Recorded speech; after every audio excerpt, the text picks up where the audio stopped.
Oke, halo semua. Jadi kembali lagi di segmen opini pribadi, di mana biasanya gue membagikan sedikit pandangan pribadi gue mengenai suatu topik pembicaraan tertentu. Oke, dan kali ini gue ingin membahas mengenai privilege lebih lanjut lagi.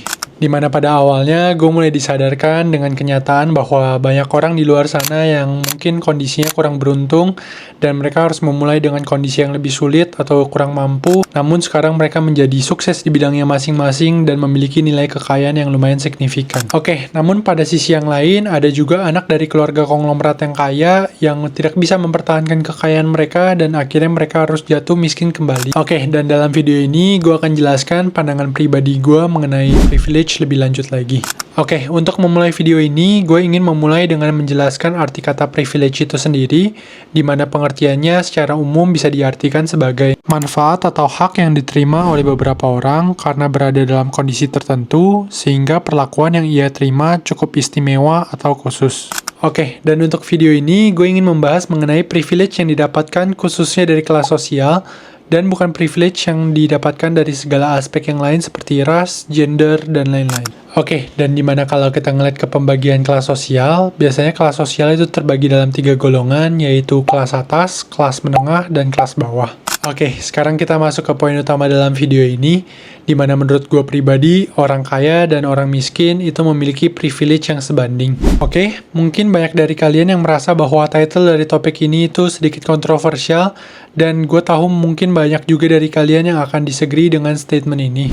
Tapi gue pribadi benar-benar percaya bahwa orang kaya dan orang miskin itu sama-sama memiliki privilege-nya masing-masing, dan akan gue jelaskan kenapa dalam video ini. Dimana sebenarnya gue mulai sadar ketika gue mulai melihat adanya orang-orang sukses yang hidupnya itu dimulai dari hidup yang terbatas seperti Pak Julio Ekspor, di mana beliau dulu menceritakan bahwa rumah yang dulu itu relatif kecil dan satu AC harus dibagi ke dalam 2 ruangan. Ada juga Pak Hermanto Tanoko yang dulu tinggalnya di rumah bekas kandang ayam, namun sekarang beliau merupakan salah satu bisnismen terkaya di Indonesia. Dan ada juga Pak Ahmad Saroni yang dulu bekerja hanya sebagai supir truk, namun sekarang beliau merupakan salah satu DPR RI dan juga dikenal sebagai salah satu bisnismen ternama di Indonesia. Karena itu masih gue ingat pada saat gue duduk, dan dia menyamperin gue, kamu ngapain duduk di sini?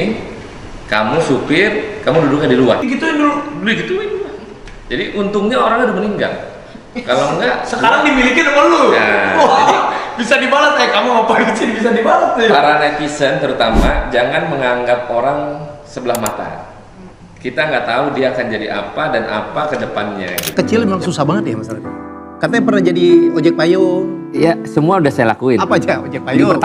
Pertamina Yosudarso. Itu dulu kalau tahu di Priok, itu di pinggirannya itu banyak orang jualan. Ya. Nah, dikala disitulah saya melakukan hal-hal yang cari duit untuk berenang dulu di gelanggang renang Jakarta Utara. Untuk berenang di Jakarta Utara. Kan harus bayar tuh. Harus bayar. Nah, duitnya dari situlah untuk apa bayar aja? berenang.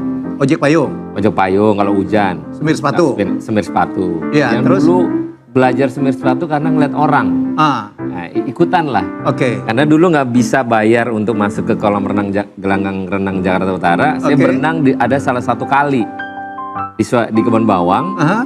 Itu kalau banjir, nah itu berenangnya di situ.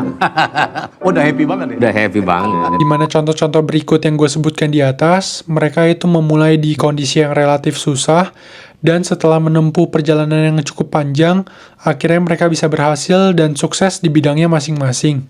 Namun, pada sisi yang lain, ada juga anak dari keluarga konglomerat yang akhirnya harus jatuh miskin karena beberapa hal tertentu. Sebagai kesimpulan dari video ini, gue hanya ingin mengatakan bahwa gue percaya setiap orang itu memiliki privilege-nya masing-masing, dan tugas setiap orang itu hanya harus menemukan cara memanfaatkan privilege tersebut dengan semaksimal mungkin. Karena gue percaya orang sekaya apapun, apabila tidak bisa memanfaatkan privilege-nya dengan baik, juga akan jatuh ke depannya. Dan juga sebaliknya, apabila kalian yang sedang berjuang dan tidak memiliki privilege seperti orang kaya di luar sana, Menurut gua, merekalah yang akhirnya memiliki daya juang dan motivasi yang mungkin tidak bisa dipikirkan oleh kelas atas dan menengah. Dan kalau menurut pandangan gua pribadi, daya juang dan motivasi itulah yang akhirnya bisa bernilai mahal dan merupakan privilege bagi kalian yang sudah merasakan kepahitan dari hidup ini. Oke, itu aja sekian untuk video hari ini. Sebagai closing dari video ini, gue ingin sekali lagi menegaskan bahwa semua penjelasan di dalam video itu hanyalah merupakan opini pribadi dari gua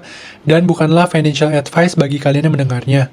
Dan seperti biasa, thank you buat kalian yang sudah meluangkan waktu untuk nonton video ini dari awal sampai akhir, and see you on the next videos. Bye-bye.